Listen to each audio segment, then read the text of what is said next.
bongo stand. Okay. Basically, bottom line. Guys, are we good to go up on stage? Okay, hold on tight. Thank you very much, ladies and gentlemen, for coming to the Tower Ballroom this evening. And here we go. So anyone who makes a bad note, you go in there. This stage is going to be up and down all night, mate.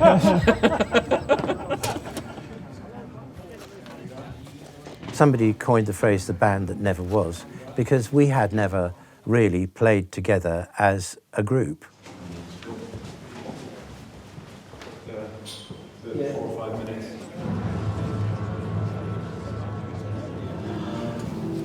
I hate this bit. Just waiting to go on drives me insane. I thought you meant you hated this bit. No. I'm waiting for Godot. Well, I'm going for a walk, but only to that wall. Are you okay? It's quite good walking. He walks like a policeman, doesn't he? Please give a great, big, warm welcome to my friends and colleagues from the Radiophonic Workshop.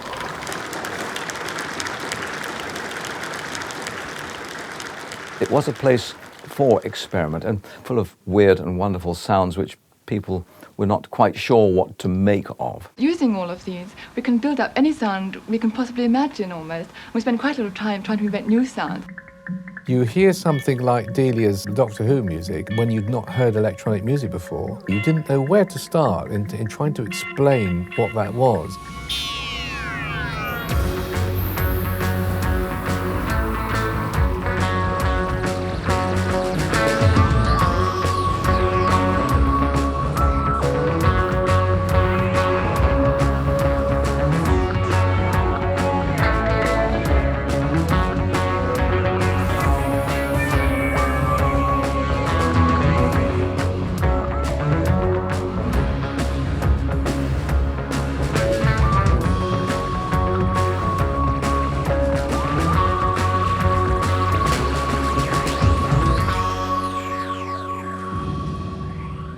The original Doctor Who and its title music was quite a watershed moment for millions of people at once.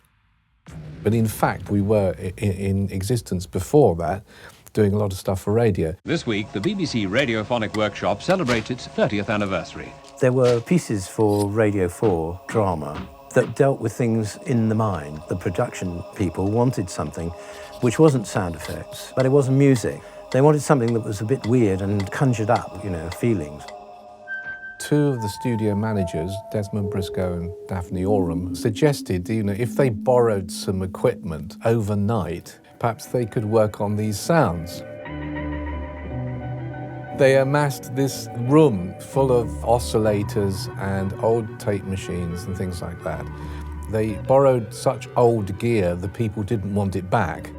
And eventually persuaded the BBC that there ought to be a permanent setup. And so they were given a room at Maida Vale Recording Studios. Then they were permanently Radiophonic Workshop staff. Jobs came in and they would do them to order. I joined there about 6 months after it officially opened, way back in 1958. Our equipment was so old that all it could produce was distorted sound. We just had to make the machines do what we wanted them to do through trial and error. Tape manipulation became a tool for creative radio, and we was off.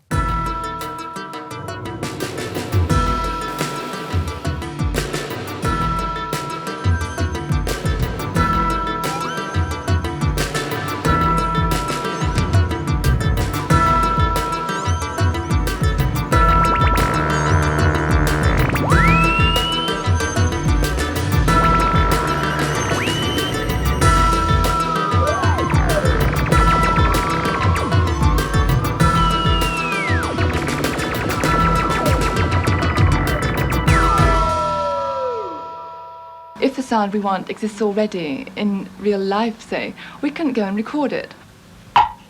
And then all we have to do is cut the notes to the right length. We can join them together on a loop and listen to them. You could play it backwards, well, that was fairly easy. To play it at different speeds.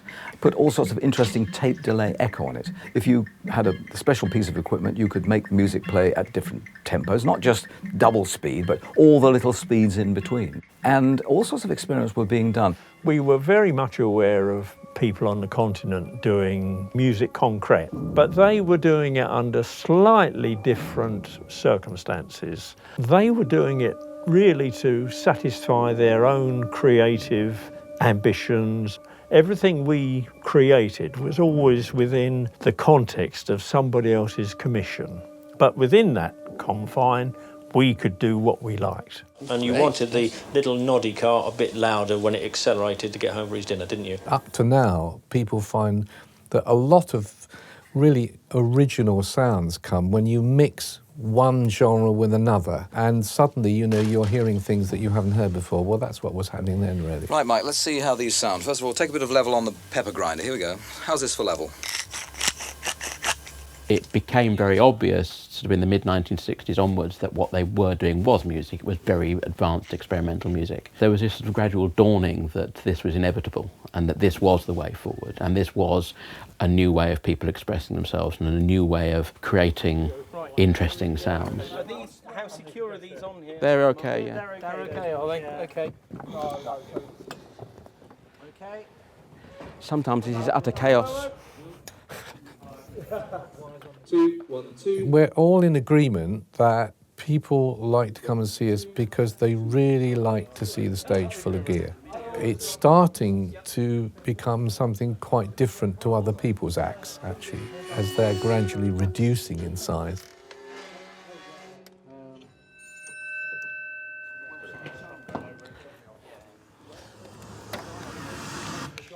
When I first arrived at the Radiophonic Workshop, it was a time of change, tape manipulation. That was becoming a little bit passé, and there were more and more experiments with synthesizers, multi-track tape machines. One thing we didn't want to do was throw away all the old stuff in favour of the new stuff. And it's much better to add the new stuff to the old stuff, and you end up with a bigger palette of possibilities. Well, it's basically a Posh MS-20, except you've got 3 oscillators instead of 2. Plus you've got 2 LFOs, 3 envelopes, but then you've got this, which is like a matrix, and you can mute anything to anything. Wow. There's quite a lot of vintage gear on stage, and there's a theremin as well. And so we had to work out a way of channeling all the old equipment through the software, and we use something called Mainstage software. It accepts all these inputs and puts them into a digital domain. I'm still hearing rear lefts and rear rights. Oh, sorry, I'll stop that. Anyway. Mark is the hub of the outfit, and he has the on-stage mixer, and his laptop provides us with a timeline. Are we actually plugged in, actually? I think you're plugged in. Okay, cool. There are some playback tracks happening, but I think overall, at least 3/4 of what people are experiencing is live. We really are playing by the seat of our pants, as it were. Things could go wrong very easily, actually.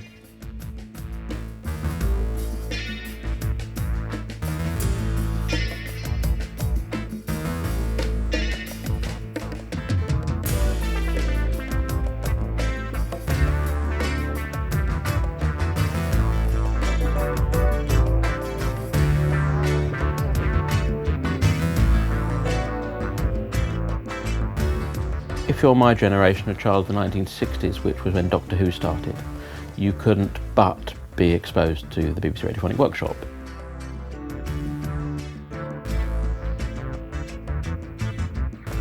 What do you think our biggest customer was? And they'll say, oh, Doctor Who.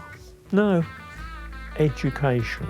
We were providing music and sounds for schools' television all the time. We were burned into the subconscious of children the UK over, and that is our legacy. You talk to Aphex Twin and Orbital and people like that. They were all brought up in that generation. They're all steeped in this kind of stuff, and they've brought it to what they do now. And even, you know, bands like the Beatles and the Pink Floyd, they were aware of what was going on, and they visited the studios to just see where this magic was coming from. It's very much part of the musical and the cultural DNA of this country, I think. Okay, was that better? I mentioned the fact that 1970s, there was a sort of cusp. We went over the cusp. And at that point also, and a bit later on, there was another big changeover to digital techniques. And it became possible for people to set up their own little studios at home and experiment with synthesizers and with digital recording. All these instrumental sounds were made electronically by one man. Anybody could do it in the privacy of their own bedroom and send audition tapes in to producers. Minutes which would normally take radiophonic experts with their complicated equipment, days of work and multiple re-recording to achieve. We were being a victim, if you like, of our own success. And the workshop shut in '98. So the workshop's been closed 20 odd years, more or less. We did meet up from time to time after the workshop closed. Now we are playing a lot of the stuff that we had composed at the workshop, things that we recycled, things that people recognise. But Peter and Paddy and myself, to a lesser extent, have been writing a lot of new stuff using new techniques. It's very exciting for me as a fan of these people, now to be working with them, to actually sort of bring this together and see this happening.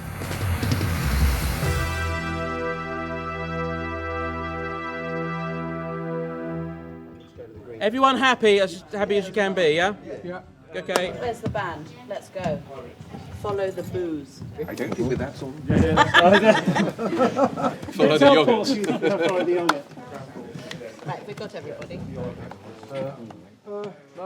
It took quite a lot of nervous energy to get us to the stage where we could sort of stand up in front of well over 1,000 people there and do a show. This is actually, you're seeing us now in a slightly different guise because we are genuinely improvising over a structure, a predefined structure.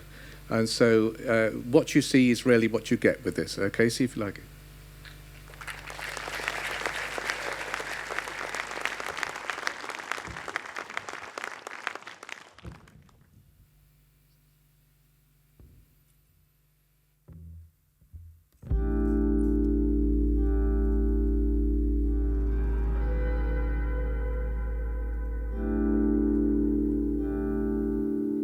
If you're doing a 15-second jingle or introduction to a TV program, there's not much scope for big-scale improvisation. It's all got to be fairly tightly composed and carefully synced.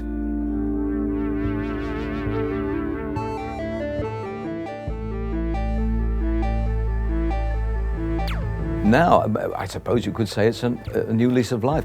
We are able to improvise and knock ideas off each other, as you might say. I might hear Peter do a phrase and I might try and emulate, or maybe I won't. But I have the option of doing it.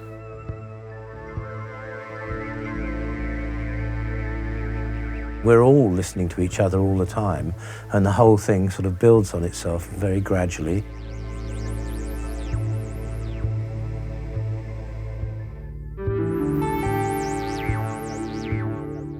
In today's world, when we have all this digital technology which reproduces what you want it to do perfectly every time, one of the things we try and do is to introduce opportunities for mistakes to happen, because that is what makes it different. That's what makes it exciting to do, actually. And if something goes wrong, you find a way out of it, and that's creative, and that inspires you, and that's part of the fun of it in a way.